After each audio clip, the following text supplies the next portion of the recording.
Hello students, एक बार फिर से आप लोग का बहुत बहुत स्वागत है हमारे ऑनलाइन प्लेटफॉर्म अविजन एसएससी बैंक एग्जाम्स पे। मैं हूं आप लोग के साथ उर्वशी सिंह जी, और आज का जो हमारा टॉपिक ऑफ डिस्कशन दोस्तों रहने वाला है वो रहने वाला है top 10 current affairs based on 24 नवंबर 2020। आशा करते हैं कि आप लोग सब लोग घरों में बिल्कुल अच्छे होंगे, सुरक्षित होंगे। सेशन को स्टार्ट करने से पहले मेरी आप लोगों से एक रिक्वेस्ट रहेगी कि जो भी हमारे चैनल पर नया जुड़ा है या फिर पहली बार देख रहा है, make sure that you hit the subscribe button. Also don't forget to press the bell icon. Also share this video with your friends as well. सिर्फ इतना ही नहीं दोस्तों, यहाँ पर एक और चीज जो मुझे आप लोगों के साथ शेयर करनी चाहिए कि अविजन एसएससी बैंक एग्जाम्स पे जितने भी डेली करंट अफेयर्स डिस्कस किए जाते हैं वो आपके एग्जाम के पॉइंट ऑफ व्यू को मद्देनजर रखते हुए किए जाते हैं। साथ ही साथ अगर आप लोग चाहते हैं कि इसका पीडीएफ आप लोग को मिल जाए तो डिस्क्रिप्शन में लिंक पर जाकर भी आप अपना पीडीएफ पा सकते हैं। और अगर कोई भी कंटेंट में या फिर कोई भी पॉइंट में आपको प्रॉब्लम होती है तो कमेंट सेक्शन में हमें लिखकर जरूर जरूर बताएं। साथ ही साथ यहाँ पर दोस्तों एसबीआई पीओ और एसबीआई अप्रेंटिस रिक्रूटमेंट का नोटिफिकेशन आउट हो चुका है। तो जो भी गवर्नमेंट एग्जाम एस्पिरेंट्स हैं या फिर आगे जो एग्जाम देना चाहते हैं, गवर्नमेंट एग्जाम्स में बैठना चाहते हैं, उन्हें अगर किसी भी तरीके की कोई भी डिटेलिंग चाहिए तो वो चैनल को सब्सक्राइब कर वीडियो को डिस्क्रिप्टिवली ब्रीफली एकदम डिस्क्रिप्शन के साथ देख सकता है। ठीक है, तो ये बात भी आप लोग इधर क्या करोगे, ध्यान रखोगे। साथ ही साथ आप लोगों को करंट अफेयर्स की सारी चीजें मंथली, वीकली और डेली आप लोगों को avision.co.in पर मिल जाएगी। तो फिर देर किस बात की दोस्तों, जल्दी से जल्दी जुड़ जाइए और अपनी प्रिपरेशन को मजबूत बना लीजिए अविजन एसएससी बैंक एग्जाम्स के साथ। तो चलिए फिर बिना किसी देरी के स्टार्ट करते हैं हम लोग आज का हमारा सेशन का पहला क्वेश्चन आप लोगों की स्क्रीन पर। In which state PM Modi recently lays foundation stone for rural drinking water? तो दोस्तों यहाँ पर पूछा गया है ऐसा कौन सा राज्य है जिसमें रिसेंटली हमारे जो प्राइम मिनिस्टर हैं उन्होंने क्या किया, उद्घाटन किया है कि वो ड्रिंकिंग वाटर बेसिकली पीने के पानी के लेकर वहां पर क्या चलाया गया, प्रोग्राम चलाया गया, उसका उद्घाटन किया गया किसके द्वारा, आपके प्रधानमंत्री के द्वारा। कौन से ऐसे राज्य में? बिहार, हरियाणा, पंजाब, उत्तर प्रदेश है। The correct option will be option number D, that is Uttar Pradesh. ठीक है, तो उत्तर प्रदेश में अगर एडिशनल बातें हम लोग करें तो इसके चीफ मिनिस्टर का नाम है आप लोग को दोस्तों कमेंट सेक्शन में लिखकर मुझे बताना होगा, और गवर्नर का नाम यहाँ पर आपका क्या हो जाएगा, आनंदीबेन पटेल। ठीक है, तो ये बात आप लोग इधर क्या करोगे, ध्यान रखोगे। ये एक छोटा सा टास्क है आप लोग को लेके उत्तर प्रदेश के सीएम का नाम आपको कमेंट सेक्शन में लिखकर बताना है। नेक्स्ट चलते हैं, पढ़ लेते हैं इसके बारे में पूरी डिटेलिंग ले लेते हैं। PM Modi lays foundation stone of rural drinking water projects in UP. Prime minister Narendra Modi bemoaned the lack of development in UP's Vindhyachal for decades after independence and said despite resources, the region faced scarcity. The scarcity forced many people to migrate from the region, he said after laying the foundation stone of rural drinking water supply projects in Mirzapur and Sonbhadra districts of Vindhyachal region via video conferencing। तो दोस्तों यहाँ पर इन्होंने बोला है, prime minister Narendra Modi ने बात बोली थी कि सबसे ज्यादा अगर कोई शहर या राज्य बोलो कि पिछड़ा हुआ है, जहाँ पर पानी पीने के लिए भी अवेलेबल नहीं है, जो ड्रिंकिंग वाटर है वो भी बहुत स्केयर है, तो वहां पर अब क्या करेंगे ये लोग, काम करने वाले हैं किसका, आपका रूरल ड्रिंकिंग वाटर सेटअप का। तो इसी को लेकर इन्होंने क्या किया है, यहाँ पर इनॉग्रेट किया है फाउंडेशन स्टोन फाउंडेशन किया है, मतलब आपका नींव रखी गई है वहां पर इस प्रोजेक्ट की, राइट। तो ये प्रोजेक्ट आपका कहाँ पर है, तो यूपी में। ये बात आपको एग्जाम पॉइंट ऑफ व्यू से ध्यान रखनी होगी।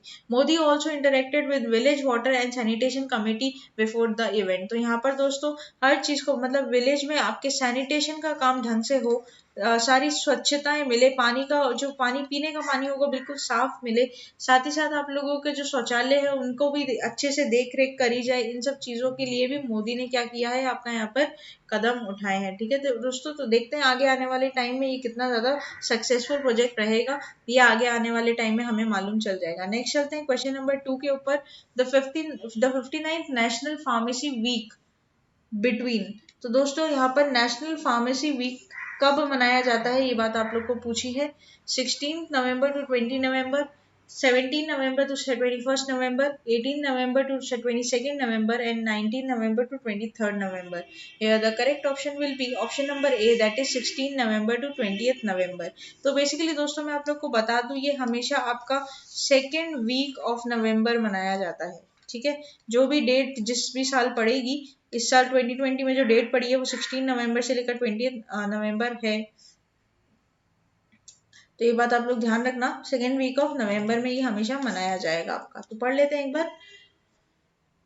The Indian Association, in collaboration with the Delhi Trust, celebrated the 59th National Pharmacy Week between November 16 to November 22. The National Pharmacy Week was celebrated under the theme आप लोग के लिए काफी ज्यादा इंपॉर्टेंट रहेगा एग्जाम पॉइंट ऑफ व्यू से। Theme ध्यान रखोगे, pharmacist, frontline health and professionals. ठीक है, तो ये बात आप लोग इधर क्या करोगे, ध्यान रखोगे। India is the largest provider of generic drugs to the world.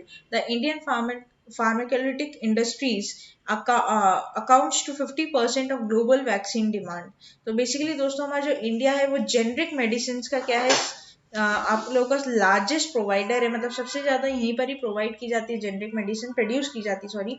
Around 80% of the antiretroviral drugs that are used to combat AIDS is being supplied by the India pharmaceutical companies, right? The Indian pharmaceutical market is the third largest market in the world in terms of volume. The cost of manufacturing is the lowest in the world and it is lower than the United States। तो यहाँ पर दोस्तों आप लोग को ध्यान रखना होगा, जितनी भी आप लोगों की जेनरिक मेडिसिन है उसका सबसे बड़ा प्रोड्यूसर कौन है पूरे वर्ल्ड में, तो वो है आपका इंडिया। इवन यूएस से भी ज्यादा कम, यूएस से भी कम कॉस्टिंग अपने इंडिया में आती है, ठीक है, मेडिसिन बनाने की। तो ये बात आप लोग इधर ध्यान रखोगे। नेक्स्ट चलते हैं क्वेश्चन नंबर 3 के ऊपर। Among the following who wins the ATP finals, right? Rafael Nadal, Roger Federer, Andy Murray, Daniil Medvedev। Here the correct option will be option number D, that is Daniil Medvedev। पढ़ लेते हैं इनके बारे में। Daniil Medvedev defeated the Russian player Rafael Nadal to win the ATP tournament। The tournament was held in London and he is a Russian tennis player at a rank number 4 under the ATP ranking। He born in Moscow। ठीक है, तो ये बात आप लोग को ध्यान रखनी है कि यहाँ पर जो विजेता बने वो कौन है, तो आपके डेनिल मेडवेडेव, राइट? तब अब एक बार यहाँ पर ये भी देख लेते हैं कि किस तरीके से एटीपी टूर्नामेंट में आप भाग ले सकते हो, पार्टिसिपेशन की क्या क्या इसमें रूल्स है। तो यहाँ पर जो एटीपी में भाग लेगा वो होंगे आप लोगों के top 7 players of ATP, 2 grand slam winners rank between 8 and 20 and the rest of the players in the ATP ranking till the court of 8 is reached, right? तो कोर्ट एज 8 तक जो आप लोगों के प्लेयर्स पहुंच जाते हैं उनको भी क्या कर सकते हैं, वो लोग भी क्वालिफाइड एलिजिबल है यहाँ पर पार्ट लेने के लिए। ये बात आप लोग को ध्यान रखनी है। नेक्स्ट चलते हैं क्वेश्चन नंबर 4 के ऊपर। Major general retired RN Chhibber dies at the age of 85, 86, 87, 88। Here the correct option will be option number B, that is 86 years of age, right? तो यहाँ पर मेजर जनरल RN छिब्बर जो कि क्या है, रिटायर्ड हो चुके थे, उनका देहांत हो चुका है दोस्तों, डिमाइस हो चुका है।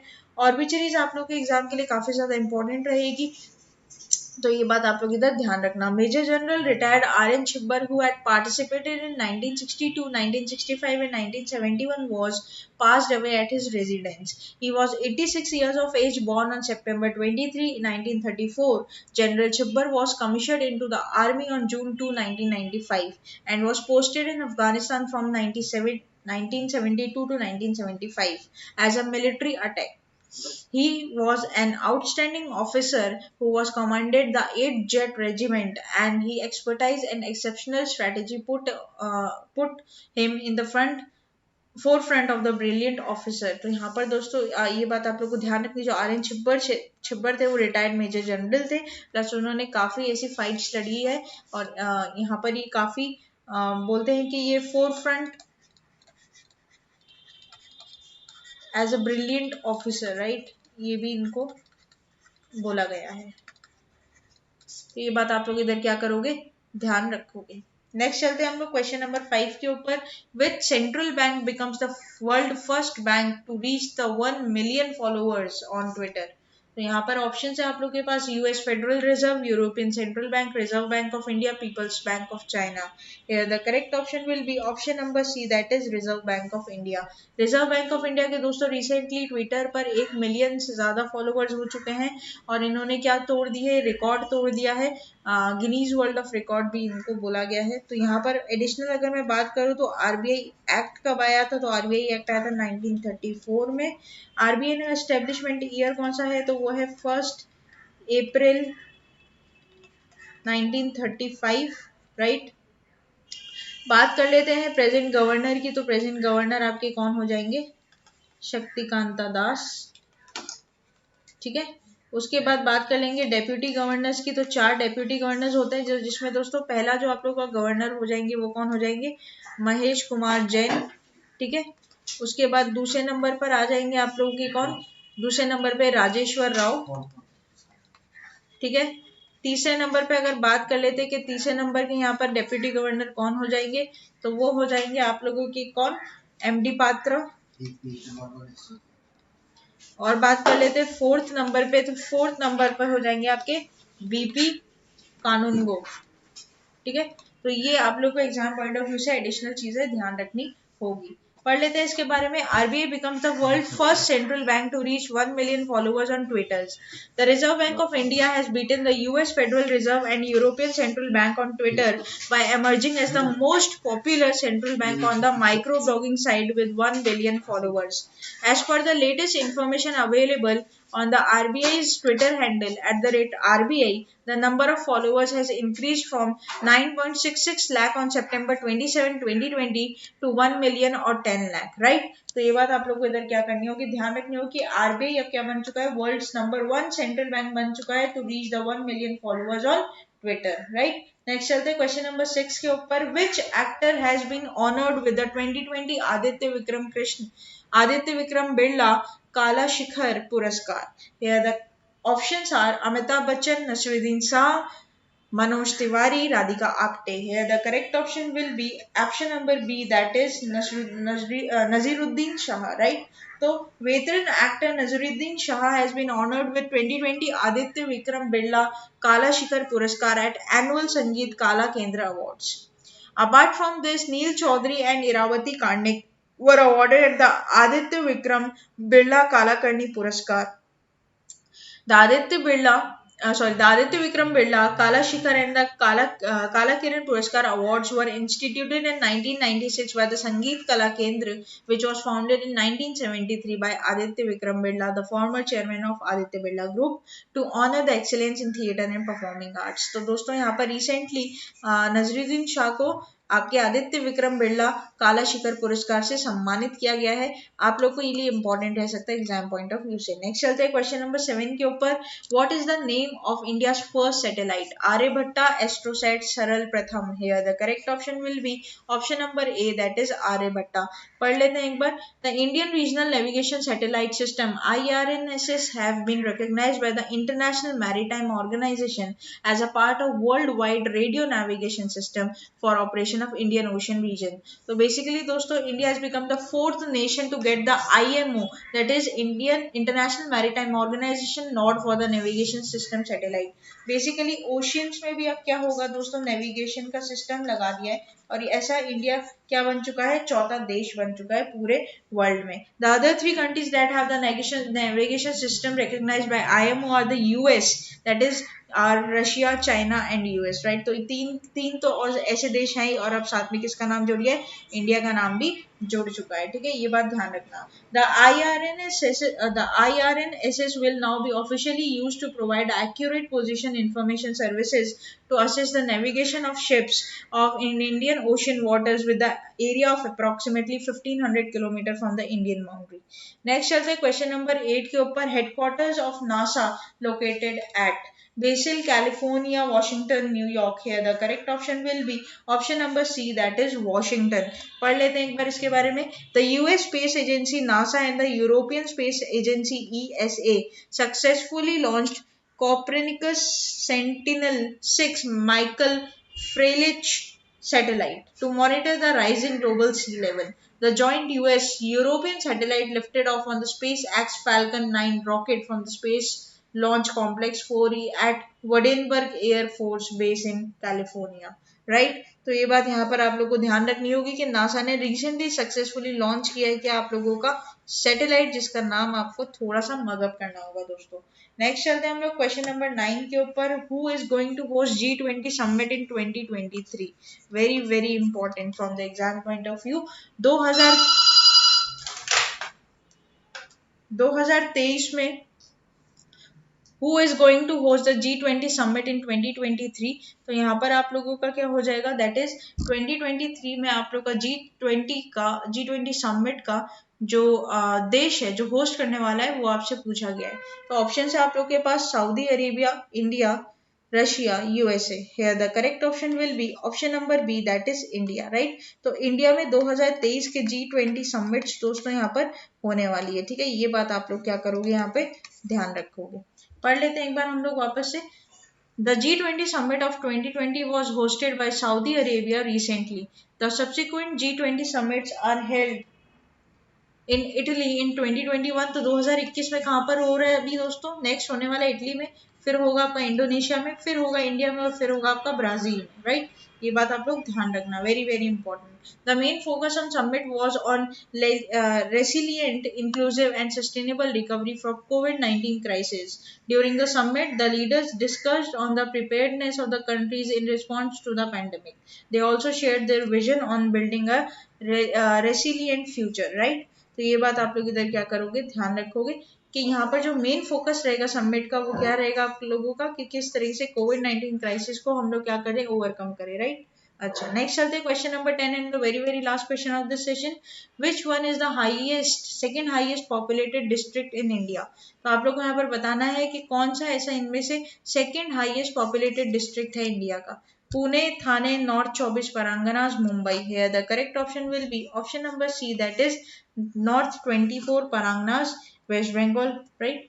तो यहाँ पर मेजर डिस्कवरी हुई है दोस्तों oil and natural gas well की just 47 kilometre away from the heart of Kolkata, that is Ashoknagar, right. Union petroleum minister Dharmendra Pradhan Thursday he will be soon visit Ashoknagar in West Bengal, the site of oil gas discovery, to review the project. Oil and gas was discovered at the Ashoknagar in North 24 Paragnas district 2 years ago. Pradhan said he was briefed by the ONGC that the site holds potential of commercial exploitation. ONGC is one of the exploratory fields of Ashoknagar found in the Prolific Reserve. तो basically दोस्तों यहाँ पर आप लोग को जो ध्यान रखना है कि यहाँ पर अशोकनगर में रिसेंटली क्या फाउंड किया गया है आप लोग का, oil and natural gas wells found किए गए हैं, और बोला जाता है कि ये काफी ज्यादा आप लोगों के पेट्रोल और डीजल की क्षमता रखने वाला एक वेल हो सकता है, ठीक है। तो अशोक प्रधान अब यहाँ पर धर्मेंद्र प्रधान अब यहाँ पर क्या करने वाले, विजिट करने वाले हैं आगे आने वाले टाइम में। यहाँ पर मैं दोस्तों आप लोग को बता दूं कि सबसे पहला ये तो क्या है, सेकंड लार्जेस्ट है आप लोगों का, और फर्स्ट जो है वो आपका क्या है, पुणे है। ये बात आप लोग ध्यान रखना। तो ये था हमारा पूरा क्या करंट अफेयर्स का सेशन। आशा करते हैं कि सेशन आप लोग को अच्छा लगा होगा। सेशन अच्छा लगा है तो दोस्तों सेशन को लाइक करना मत भूलिएगा। चैनल को आप लोग तुरंत ही सब्सक्राइब कर लीजिए और अपने दोस्तों के साथ वीडियोस को ज्यादा से ज्यादा शेयर कर दीजिए, ताकि आगे आने वाले जो एग्जाम एस्पिरेंट्स है उन्हें भी इन वीडियोस का फायदा हो सके। साथ ही साथ जो भी ऐसे लोग हैं या फिर जो भी ऐसे स्टूडेंट्स हैं जो आगे गवर्नमेंट एग्जाम्स की प्रिपरेशन लेना चाहते हैं, तो दोस्तों बता दूं करंट अफेयर्स आजकल आपके एग्जाम के लिए बहुत बड़ा मेजर रोल प्ले करता है। बहुत सारे क्वेश्चंस का वेटेज आजकल करंट अफेयर्स से देखा गया है। तो जब भी आपका एग्जाम रहता है उसके पहले के 6 to 8 मंथ्स के करंट अफेयर्स आप लोगों को टिप्स पर रहने चाहिए। इसके लिए आपको कहीं और जाने की जरूरत नहीं है, आप तुरंत ही चैनल सब्सक्राइब कर लीजिए और avision.co.in पर जाकर आप वीकली और मंथली करंट अफेयर्स भी फॉलो कर सकते हैं। किसी को कोई दिक्कत होती है तो कमेंट सेक्शन में हमें लिखकर बताइए। तब तक के लिए बने रहिए हमारे साथ। Thank you so much and have a nice day.